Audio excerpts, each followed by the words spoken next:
My name is Daniel. I work for Swisscom in Bern, for the IT department in Bern. We have a rather large IT department there, lots of developers. And you know what these developers need? They need tools, right? So our team, so the department is called Enabling Services. Our team provides CI/CD tools. So we saw Git before. We provide the internal Git platform. We provide Jenkins. We provide Artifactory, these kinds of tools to internal developers. And my motivation to be here is a very simple one. I tend to come to these meetups. I learn a lot from the community, and I would like to return the favor and share sort of my learning increment. As you can see, the Prometheus Operator from a beginner's point of view. So I know there's many more experts in this room than me. If you feel there's something to add what I say or something wrong that I said, please just correct it for the benefit of this community, that everyone can learn. Don't worry, you will not hurt my feelings. Okay, so before we dive into the tech, let's start with a definition of DevOps. And I realize there's many definitions, many valid ones. For the purpose of this talk, I'm going to use the definition from Gene Kim. And he defines it using the 3 ways. He says, okay, focus on flow, feedback, and continual learning. So continual is a real word. I looked it up. It means to do it over and over again. Yeah? It's like continuous. Both words actually are real. For me, or actually for us as a team, these are sort of the pillars of how we function. We think about flow. We think about how can we provide value to our paying customers, right? Each one of our team colleagues thinks about, when I do something, how can it potentially positively impact our paying customers? Then the other direction, the feedback, comes in various forms. Customers give us feedback. We get feedback, technical feedback from our platforms. And this will be the scope of the talk today, to look more on the technical parts of the feedback.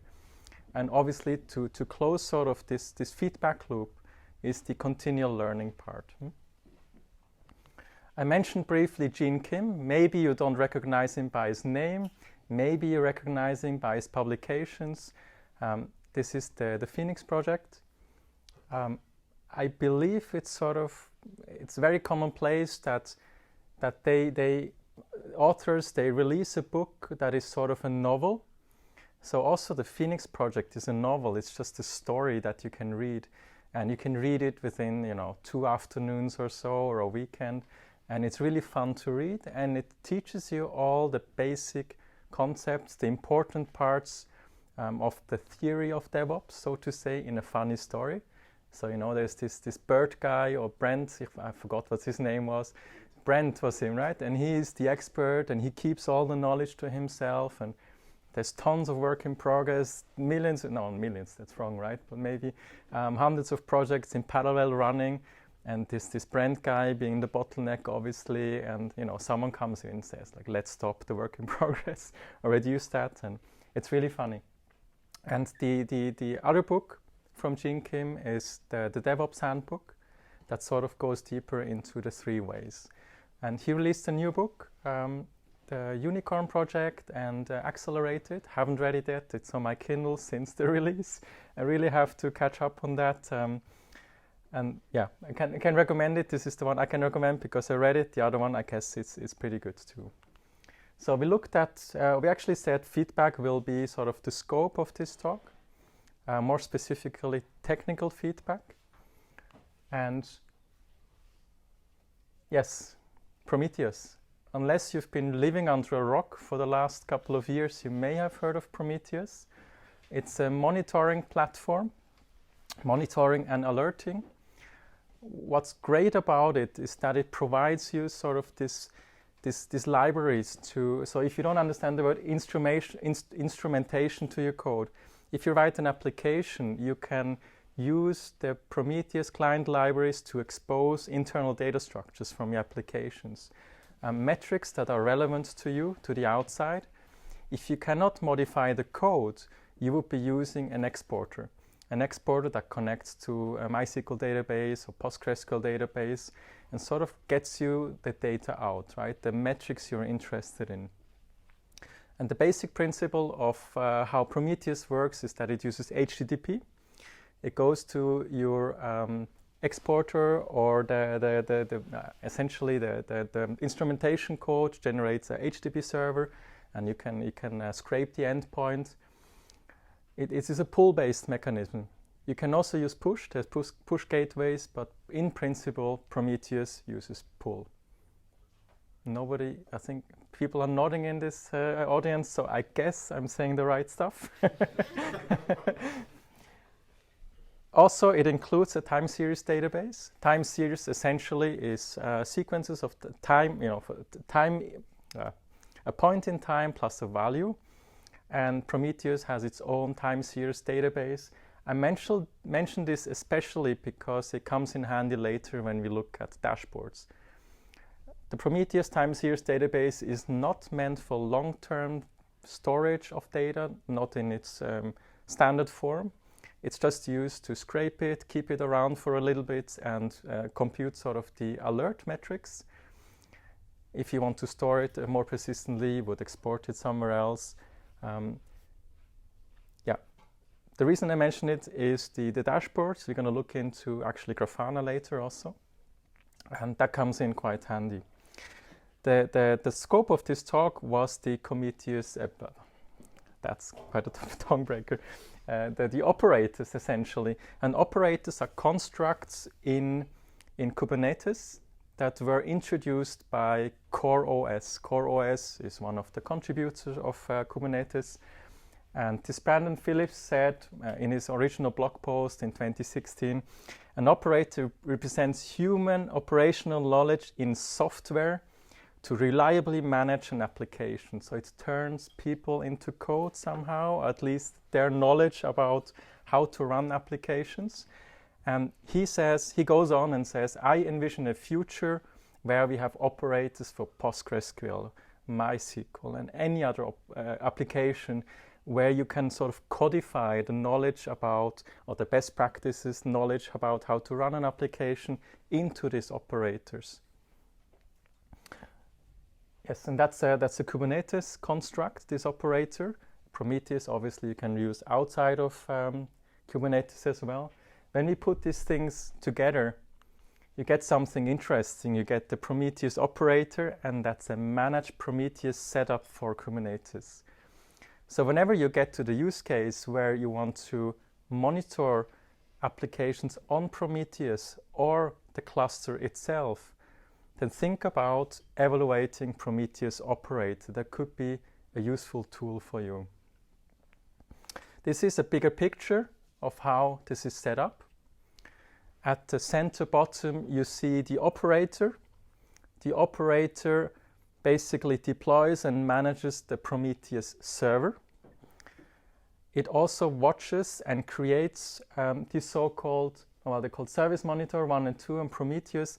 They are so-called custom resource definitions in the Kubernetes cluster. Service monitors are essentially groups of services. So you would say, I have a service monitor for Nginx, and it watches service 1, 2, 3. These are Nginx servers. Service monitor 2 does something else. It watches my MariaDB, and service 4 and 5 are MariaDB servers. And that's essentially what this Prometheus operator does for you. Gets you the server and gets you the CRDs that it watches, where you can monitor your services finally. And this is the part that I could not convert to PDF, as we talked before, the blinking cursor. I guess you are interested in, it took me quite a while to program PowerPoint to do that. And I'm very proud of that, of the outcome. This is, So what I want to show you, this is on my GitHub repo. I share you later the presentations, the original PowerPoint, the PDF without the animation. And what I tend to do is, when I learn stuff, am I right? I can actually not see it, yes. When I learn stuff, and I didn't invent these commands, I got them from somewhere, from the internet, and I put those together that work, and I codify them in a makefile. I realize it's outdated to do so, but let me show you quickly how this looks. So these are so-called self-documenting makefiles. You have the target and the command. I find them quite useful. And this piece of magic is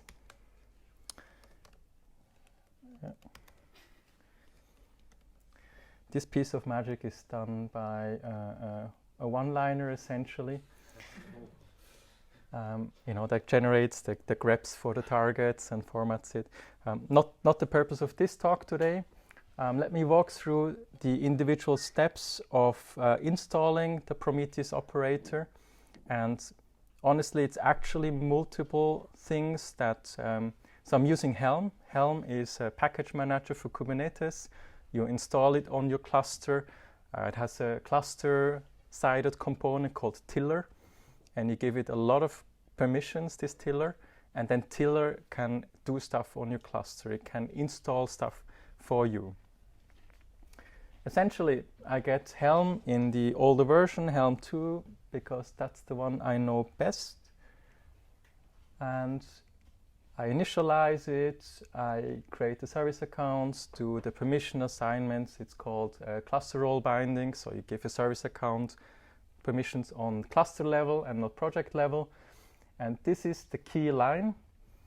Helm install stable Prometheus operator, and you give it a prefix, a name, and the namespace where it goes into. That's essentially it. This installs you the Prometheus operator. Huh? I guess you want to see that. I cannot, well, I installed it already. And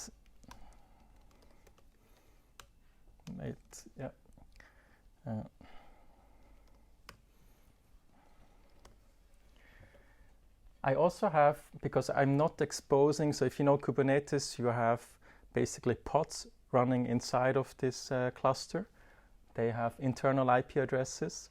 You would typically expose them through a construct called a service, or I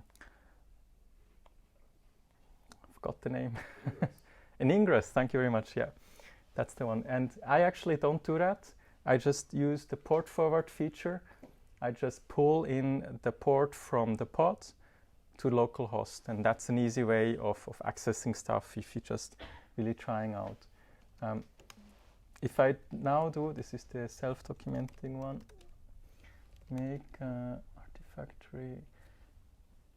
Yeah, let's say I want to have, we're interested in Grafana, I guess, right? You want to see that actually. It just executes the command for me, and if we're lucky, if the connection is up, it actually did work. Now on localhost, host 3000, I got my Grafana server with the default password. But that's fine, it's not exposed to anywhere, and I'm not going to tell you that the username and password are both admin. These are all the dashboards. I'm leaning in because I cannot see it on my own screen. I'm extending. These are all the different dashboards that this Helm chart, this package manager installed for me by default. And if you would have to do that yourself, that's a lot of work, I guess. And this is just the default installation. It's unaware of services that run on the cluster. It just gets metrics from the cluster itself. And not sure, is there anything you want to look at in particular? We can look at compute resources. It's not doing much, this cluster anyway. I did install some other apps on it. I got Artifactory running.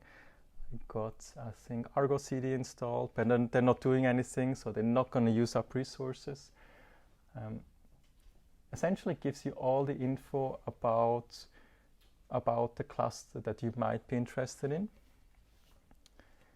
It also has this very special use dashboards. That's utilization, saturation, and errors. So we can go to a use dashboard that it also gives me for free. I've got utilization, saturation, and I'm not so sure where to find the errors. I could not find them. So it's an us dashboard. Yeah, that's essentially it.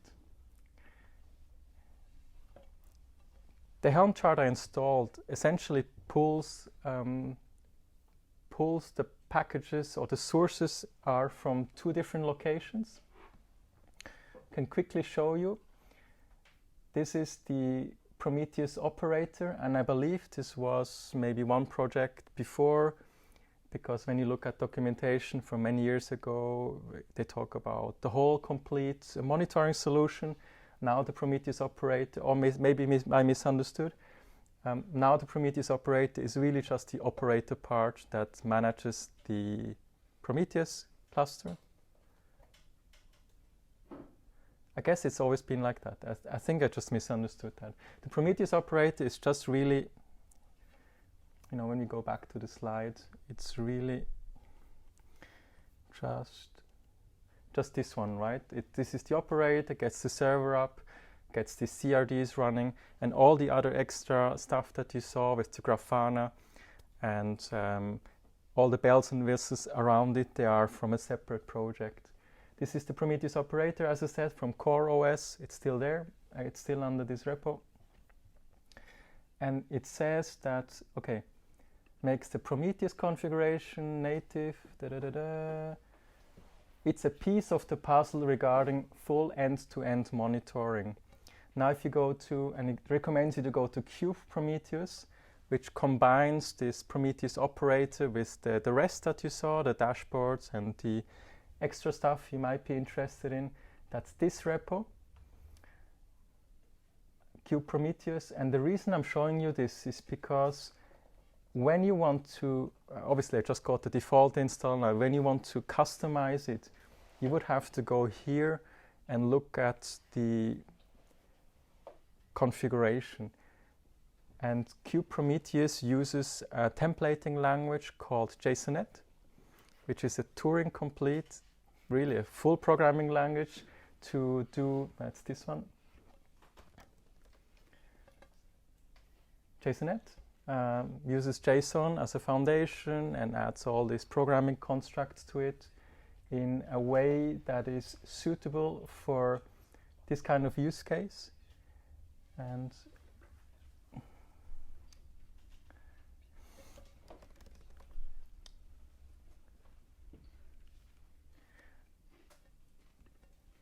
as I'm not an expert, well, yeah, that's sort of the JSONet syntax.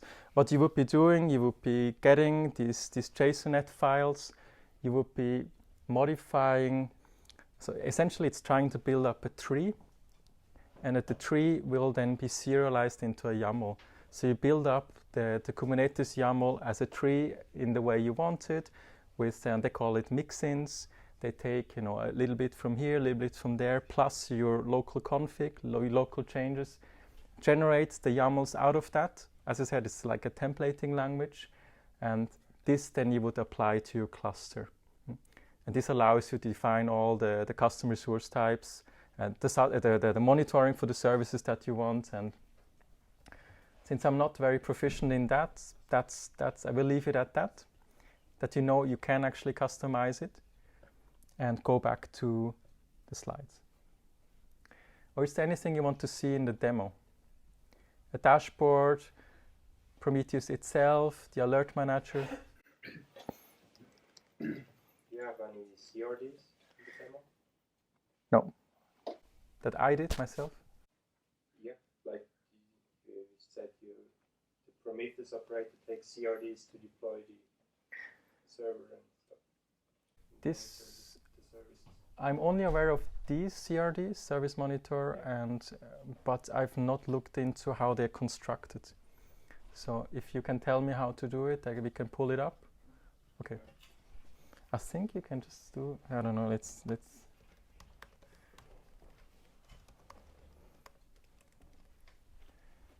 I have no idea. I believe there should be. But if you want to look at the definition, you can run control get CRD. That's the question. That's the thing I was looking for. CRDs. CRD, I'm not sure. I was like to. Good. So you can do a describe or you can get -o YAML. Oh, we can actually do edit, right? That should also work if I'm not mistaken. Which one do you want to see? Prometheus monitoring CoreOS. Well, I don't know. Yeah. That's the thing you were looking for, I guess. Oh, actually on the slide there was the service monitor. Huh? You can actually look into that also. Service monitors.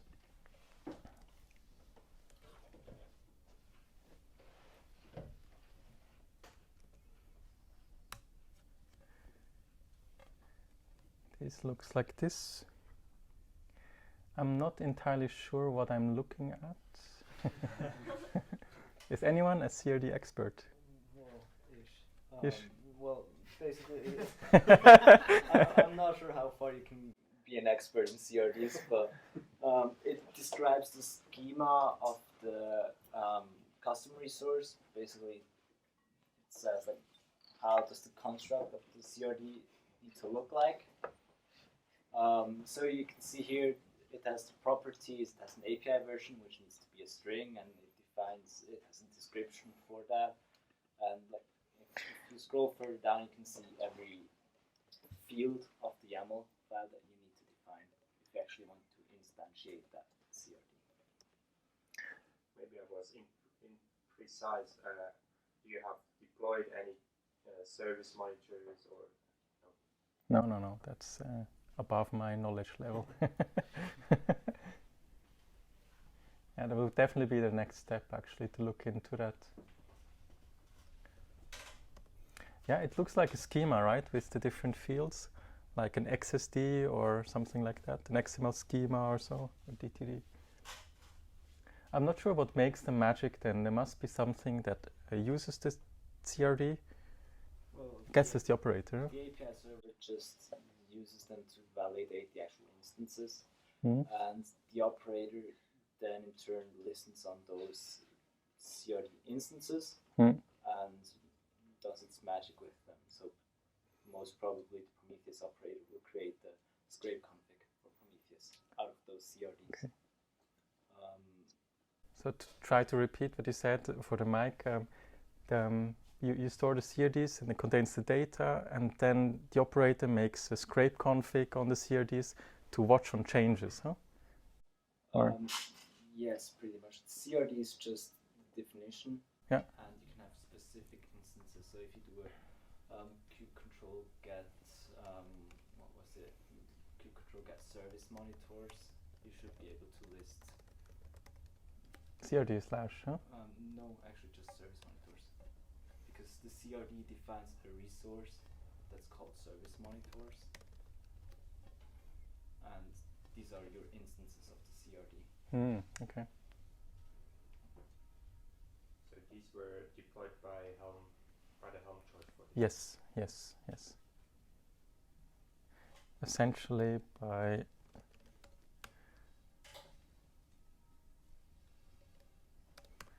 this line, huh? Line 15.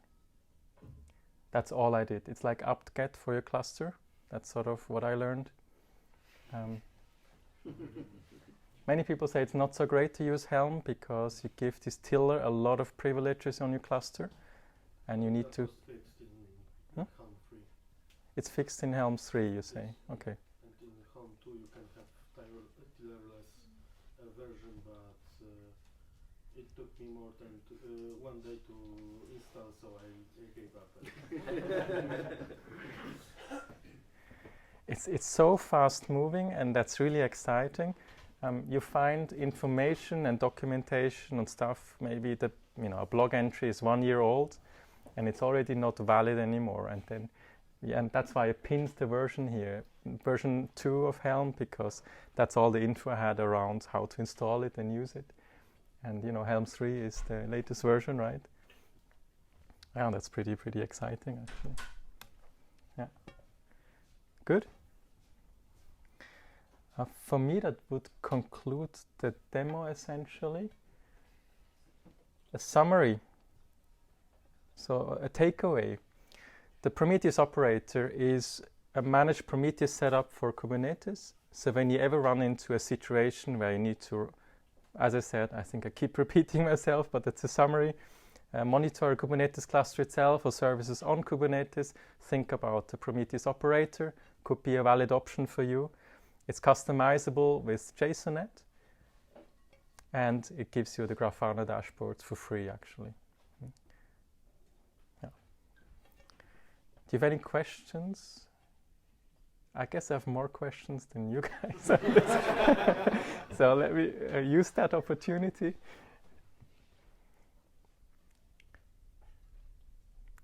Maybe we talk after at beer. Huh? Last information. Actually, I'm not part of the organization committee. I just like to go to these events in September. I guess when everything has calmed down again around certain events. There's a DevOps Days Zurich. It takes place in Winterthur. 9 is a sponsor, right? It's 8th and 9th of September 2020. Right after that, and that's very relevant for me, I live in Bern. It's the Cloud Native Day on Gurten, on the Güsche. And that's how Gurten is called. And it's going to be a really cool week. As you say, it's just continuous, right? 8, 9, 10. And I was able to get one of the combined tickets to have it at reduced price. It's actually a combo. And interestingly, right? One is in Winterthur and the other one is in Bern. But that's really cool. And I'm going to be there. And if you're there also, we can connect and talk. That's it. Thank you very much.